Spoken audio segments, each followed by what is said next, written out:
আপনারা south India Banarasi পরে দেবী দুর্গাকে পুষ্পাঞ্জলিতে একটা করে কাপড় দান করেন, আর আপনারা সাউথ ইন্ডিয়া বেনারসি পরেন, অথচ দেবী দুর্গাকে যেটা দান করলেন পুষ্পাঞ্জলি দিতে গিয়ে সেটা শাড়ি নয় মশারি। এইরকম মারাত্মক ভুল কাজ করবেন না। তাই ব্রাহ্মণ বৈষ্ণবদের নিন্দা করবেন না মা। বৈষ্ণব নিন্দা মানে অপরাধ, বৈষ্ণব হত্যা মানে অপরাধ। ভারতবর্ষের বেদ পুরাণ উপনিষদ কারা দিয়েছে? ব্রাহ্মণ দিয়েছে। 200 বছর ব্রিটিশ রাজত্ব করেছিলেন, 500 বছর মুসলমানরা রাজত্ব করেছেন। সেই সময় দেখে দেখে ব্রাহ্মণদের খতম করেছিল, তবু ব্রাহ্মণরা গীতা লুকিয়ে রেখেছিল, ব্রহ্মবৈবর্ত পুরাণ উপনিষদ বেদ লুকিয়ে রেখেছিল। আজকের ব্রাহ্মণ ভাইরা গরিব হয়ে গেছে। কেন? 50 লক্ষ টাকা দুর্গা পূজার বাজেট হলে ব্রাহ্মণকে 500 টাকা দিতে আপনাদের কষ্ট হয়। তারও ঘরে একটা বৃদ্ধ মা আছেন, বৃদ্ধ বাবা আছেন, নাবালক সন্তান আছে, তাদের পেট চলে না। এটা একবার ভেবে দেখবেন না? আমি গান করে 3 ঘন্টা 30,000 টাকা নিয়ে চলে যাব। একটা ব্রাহ্মণ যখন পুজো করে, আপনারা দেখেছেন না, সারাদিন না খেয়ে থাকে।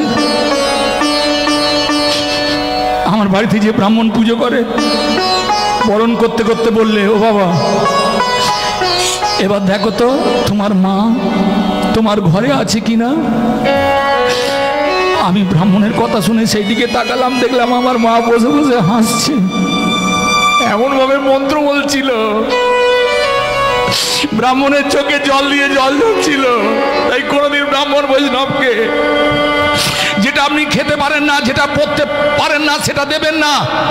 দুর্গা পুজোর সময় আপনারা সাউথ ইন্ডিয়া বেনারসি পরে দেবী দুর্গাকে পুষ্পাঞ্জলিতে একটা করে কাপড় দান করেন, আর আপনারা সাউথ ইন্ডিয়া বেনারসি পরেন, অথচ দেবী দুর্গাকে যেটা দান করলেন পুষ্পাঞ্জলি দিতে গিয়ে সেটা শাড়ি নয় মশারি। এইরকম মারাত্মক ভুল কাজ করবেন না। তাই ব্রাহ্মণ বৈষ্ণবদের নিন্দা করবেন না মা।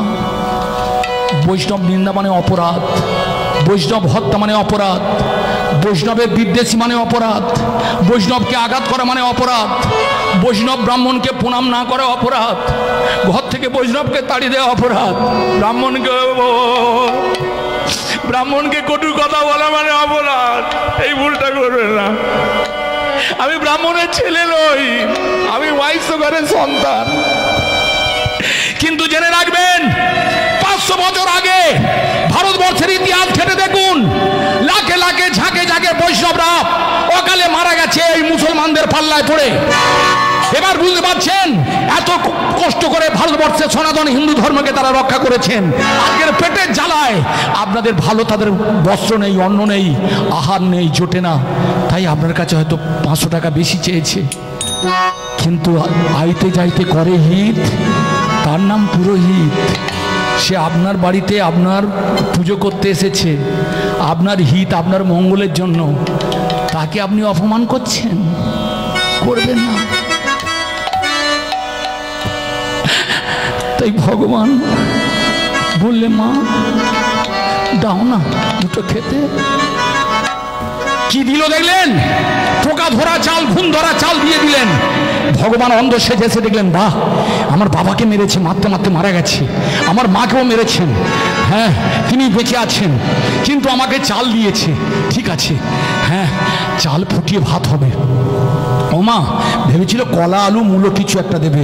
ওমা একটা ফল দাও না মা, কাঁচকলা ফল টল কিছু একটা দেবে। এই এ খেতে পেলে শুতে চায়, যা 3 তলার ঘরের কোণে 50 বছরের পুরনো ভুয়ো সুপুরি একটা তুলে দে। দেখুন, যাকে ভগবান এত দিয়েছেন তার দেওয়ার কাণ্ডটা দেখুন। পরের চোখে দিলে ফাঁকি, নিজের চোখে পড়বি ধরা। পড়বি রে তুই প্রাণে মারা। এই পাড়ার যিনি কোটিপতি, 100 বছর পরে তিনি গরিব। এটা বেদবিধি নিয়ম।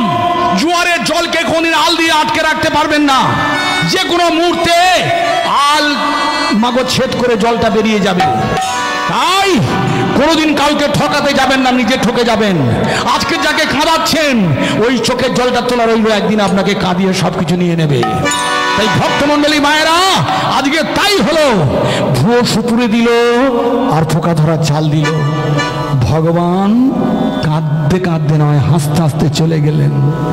জয় রাধা মাধব মদন মোহন, জয় রাধা মাধব মদন মোহন, জয় রাধা মাধব মদন মোহন, জয় রাধা মাধব মদন মোহন।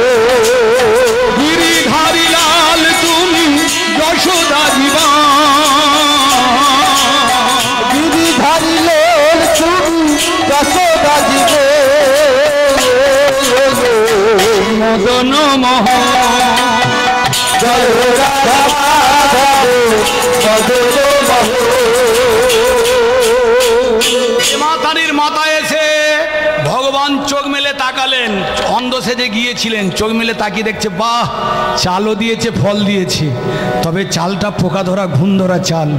কিন্তু পোকা ধরুক আর ঘুণ ধরুক, গরম জলে চাল ছেড়ে দেবেন, ভাত হবে। মা লক্ষ্মীর মৃত্যু নেই মা, তাই কোনোদিন অযথাভাবে মা লক্ষ্মীকে হেলায় ফেলায় এখানে ওখানে ফেলবেন না মা।